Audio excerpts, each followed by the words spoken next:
Welcome to Reaction. And today we are asking whether this government, Boris Johnson's government, is far too driven by opinion polling. And I'm joined by my colleague, Tim Montgomerie. And we're talking about this, Tim, in the light of the Prime Minister's announcement that, and it was so heavily briefed, we'll come to how annoyed the Speaker was about this. It was so heavily briefed in advance that the June the 21st great unlocking that everyone had been anticipating isn't going to happen, and it's now knocked into July. But you make an interesting point about the way in which this government thinks about public opinion and is driven primarily by these kinds of decisions. They would deny this, but they pay so much attention to public opinion and to obsessive opinion polling. You think that's a problem? I do, but Iain, first of all, I'm not sure whether it's allowed under the new COVID rules, but you're looking remarkably strong despite, we are recording this only hours after Scotland's defeat in the Euro, and I feel I should give you a hug or something, but you're looking okay, so maybe we can get on with the discussion without too much angst. But I wasn't looking okay a couple of hours ago. But it's just that sense. As I think Alex Massey said, it's amazing how little really changes in half a lifetime, and that for anyone, the last time I saw Scotland, play in a major tournament, or any of us, was 23 years ago when I think we got thrashed by Morocco in the World Cup in France. So Scotland fans are. Younger viewers might not be, but Scotland fans are conditioned to this. I'm scarred by the 74 to 98 experience of Scotland always being, it's the hope that kills, just being a bit too optimistic that this time it's the right set of players, this time it's going to be different. And whether it's because of the weight of historical expectation or I don't believe in some innate sort of Scottish character flaw, but somehow we build ourselves up and we get so nervous about it, and it always seems to go wrong in some tragicomic fashion, which it did with the second goal. I shouldn't be laughing. I'm today. Sorry. Thank goodness we're not playing England on, say, Friday. Yeah. Well, who I thought were really impressive on Sunday. I don't know about you. Given the heat, Yeah. at pitch level in Wembley. But anyway, we should get down to business. And my worry with this government. Look, we could talk about the specifics of the Prime Minister's announcement, completely well trailed, of course, on the so-called Freedom Day. And I personally am disappointed with what the government has decided. I can see the logic in delaying another 4 weeks to get another 10 million jabs into people's arms. There is a logic to that, but I can't believe, given the rate of hospitalisation that we're seeing at the moment, that hospitalisation rates will be lower in 4 weeks' time. I don't think they'll be exponentially higher, as some of the scary forecasts are suggesting. But my worry is that because we might have hospitalizations at a higher level than we have today in 4 weeks' time, the government will yet again find an excuse to delay relaxation measures. And rather than getting into the specifics of all of that, my worry is just this thing that keeps adding up for me for this government, is that it seems very reluctant to lead public opinion on almost any issue. And I think we both live in a circle where there is a lot of opposition to the lockdown measures. I think generally on a lot of the sort of more conservative libertarian right, those views are widely shared. But actually, the public opinion polling on lockdown since the very beginning of the crisis has been in favour of pretty strict controls. And I think the government is frightened of that public opinion. And I think it's particularly frightened of another backlash of the kind it received when the first lockdown measures were delayed and we had that big upsurge in deaths and hospitalizations. And it's a fear you might be able to justify. But I asked you the question. I played Quizmaster with you a couple of times ago, a couple of recordings ago, Iain. But, my question to you is sort of rhetorical today. But where really on any public policy issue at the moment are we seeing Boris Johnson or this government take a position which is really unpopular with the public. Again and again, I think we're seeing followership rather than leadership. Mm. I think you can see some of the positions they're taking, for example, on climate change. When the rubber hits the road on those issues and we start seeing the tax or regulatory implications of the positions that they're taking, I think you could see unpopularity. But again and again at the moment, they seem to be taking the easy road. And given the challenges that Britain faces as a nation, given the challenges that the West faces as a civilization against the rise of more autocratic and undemocratic regimes, I don't think we should be taking easy choices, especially when the Conservatives have a majority of 80. Yeah. Well, you could say that they maybe the last time that Boris Johnson took a really unpopular position, they're quite scarred by what happened with Cummings, because remember he did then stick with Cummings, which and Cummings became a very unpopular figure at the time of the Barnard Castle business, and then remember the Rashford business where they found themselves Yeah. very uncomfortably on the wrong side of public opinion.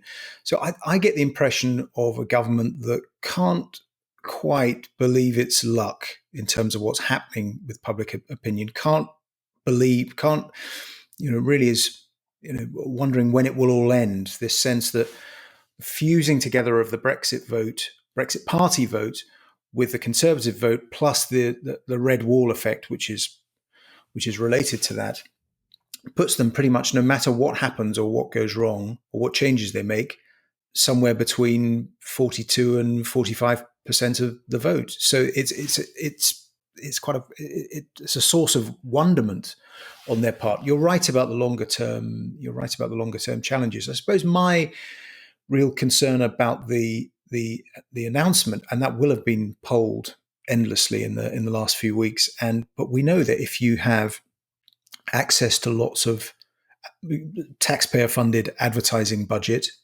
and you have people polling all the time, and you poll people and ask them what they're scared of, and then you send them messages effectively which amplify that fear, then the polls will then will come back and tell you that what you're doing is kind of what people want. But I think that's a terrible way to think about politics and to mediate life in a civilized society. And opinion polls can always, as one of my favorite readers of polls always likes to say, is that he'll always say, well, it can't give you foresight.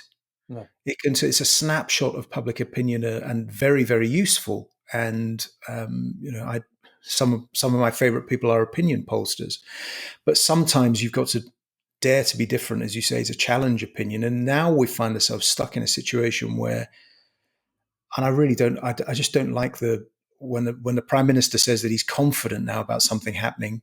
He was confident, as Harry Wallop, journalist, pointed out during the press conference. He tweeted a picture of Boris, I think a year ago today, saying it'll all be over by Christmas. Effectively, life will be back to normal by Christmas. And then we know what happened.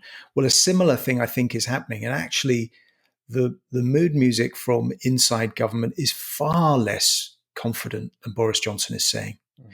It's much more rooted in a fear that, by the time you get to July the 19th, as you said, Tim, hospitalizations will be higher. What new excuse will have been created then? You then get into August. There's not full unlocking, by which point the whole arc of the story changes. The narrative will become winter is coming. Where are the booster shots? How do the logistics work? How can you slow down any waning of, the effect of waning of immunity?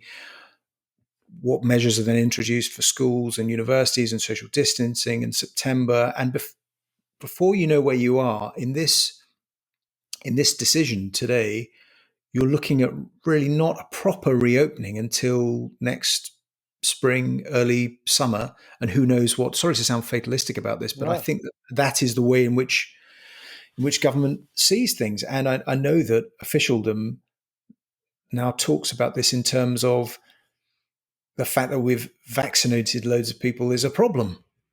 because we've vaccinated so many people, that gives people false confidence, and they'll spend the summer going around mixing, which then spreads it and gives it lots of opportunities to mutate, which is a daft way to think about it when out there are billions of people in the developing world who are unvaccinated, where there are plenty of places, and we know we can't effectively close our borders because we've demonstrated that we can't, and the disease will be mutating out there, among billions of people and causing havoc, and will, if there are further manifestations of it, find its way back. So I think the decision is a mistake. Though, like you, I understand the excess of caution, having messed up, arguably the Indian watch list decision, having made a bit of a mess of Christmas in the run up to Christmas, and that wave which ended up being horrific.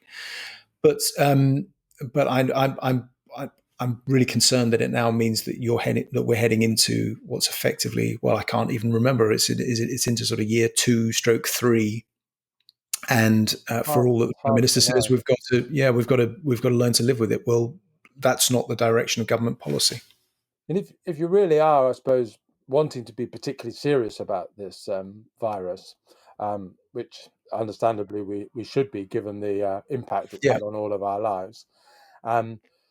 I don't know whether Gordon Brown and the aid charities that recommended 11 billion doses were the kind of amount of sharing that needed to be done by the G7 leaders with the rest of the world.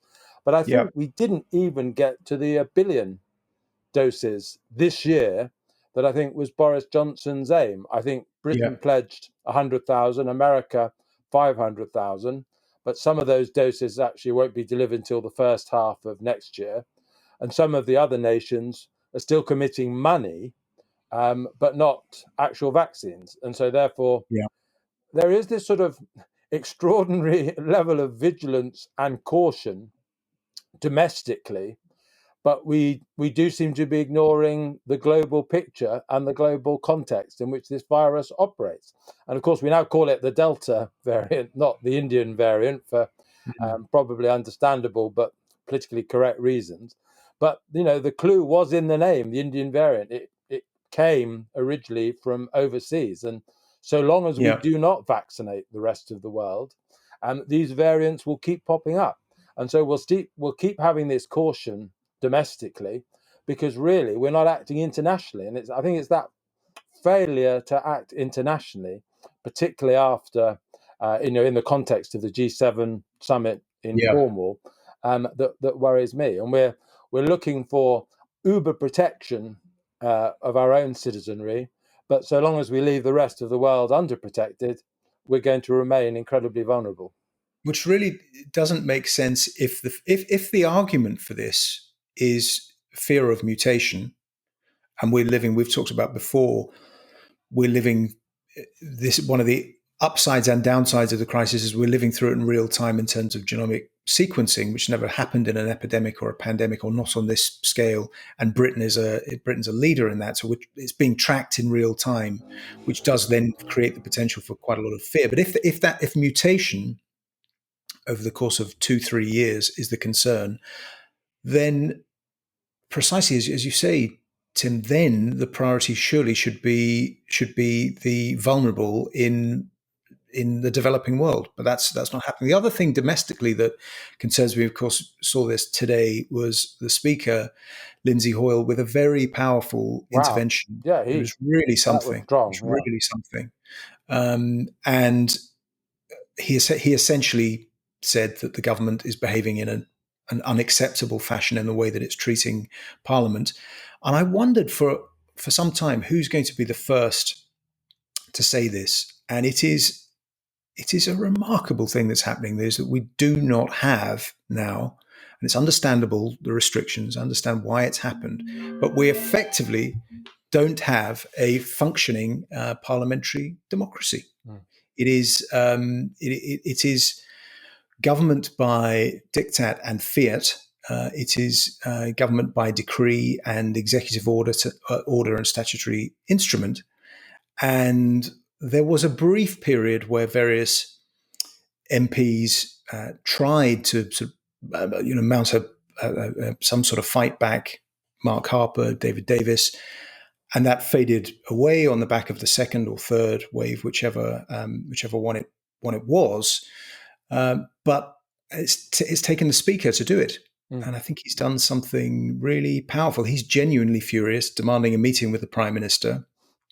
And Parliament needs to, as Mark Fox, the Deputy Chairman of Reaction, put it on Twitter, we have a sort of pseudo parliamentary democracy at the moment. Parliament needs to meet. If it can't meet in the chamber, the social distancing, it needs to meet in Westminster Hall or some other place. Yeah. And Parliament needs to be the place where these big announcements are made, not by a press conference in Downing Street, which can be tightly controlled without interventions and without opposition politicians and backbench Tory MPs demanding to be let in to ask pertinent questions. And I think Hoyle has done something very significant that I hope wakes up parliamentarians of all parties. Well, I hope so too. And you contrast the accountability that we could have with a proper functioning parliament with the press conferences. But of course, the press conferences themselves are sort of truncated affairs. I don't know if you remember, but when Matt Hancock was under fire a couple of weeks ago, someone in Downing Street wasn't cutting off the journalists quickly enough. So they were trying to get in their second question, and some of them were allowed to because someone hadn't pressed the mute button quickly enough. But I think, there was I can't remember where it was now, but there was recently an occasion where journalists were in the same room as the Prime Minister. It wasn't the G7 summit, it was somewhere else. But, the ability of journalists to be in the same room, to ask the follow-up questions, to tease out the evasiveness that sometimes, I know this is a shocking statement to make, but sometimes politicians are guilty of, that's important. And when you don't have a full parliamentary chamber, when you don't have a normally functioning press conference room, politicians aren't held to account in the way that they need to be. So I think I find some of and it's a social media phenomenon. So health warning, but I find some of the government's fans, and they're there in a very voluble anti-media presence on Twitter, backing this stuff. I find it quite curious because quite a lot of them are fellow Brexiteers. You can tell from from their hashtags and stuff. And one of the points about Brexit, certainly one of the reasons I voted for it, was parliamentary sovereignty. And a key component of that is the notion of accountability. Doesn't guarantee necessarily always justice or the perfect solution, but it does put people with a lot of power spending a lot of taxpayers' money under pressure and reveals them sometimes decisively to not know what they're talking about or to be attempting to mislead the public. It applies pressure, that's one of the key points, and that's not happening in this crisis. That feeling you get, and we've seen it sort of during the Brexit wars. We've seen it for years. If you sit in the press gallery and you watch the House when and it kind of it's a sort of feeling sweeping across the chamber, which a sketch writer like Quentin Letts is very good at capturing, of knowing that the person in authority, the person with the bully pulpit and spending all of the taxpayers' money, is either doesn't know what they're talking about or saying something mendacious or misleading. And the roar, which happens then, which people might call Yabu politics, is that it's the sound of democratic pressure. And that's not different from us. Parliament is, MPs are not another class. No. They are, they are us. They are sent by the people. Yeah. They're sent there to do that job, and at the moment they're not getting to do that job. So it's going to be interesting to see whether Hoyle's intervention makes a substantial difference, and whether, because I think the hope had been being in Westminster last week at the Commons had been that June the 21st would signal more normality in the Commons and a bigger presence of MPs. I think it's a limit of 70 at the moment. Obviously, that's now off. So weddings are allowed to take place, but you're not allowed to have proper democratic scrutiny in the House of Commons, which seems a bit bizarre. So you're then back to the fear of, will that now not happen until September? Yeah. And by September, what other kind of restrictions will we think about? Absolutely. Yeah. Anyway, we'll more to talk about on the next episode of Rapid Reaction. But until then, if you're not a subscriber to Reaction on YouTube, just hit the subscribe button. If you're not a subscriber to Reaction, go to our main site and you get my weekly newsletter. You get all of the brilliant journalism from the team. And until next time, thank you for watching.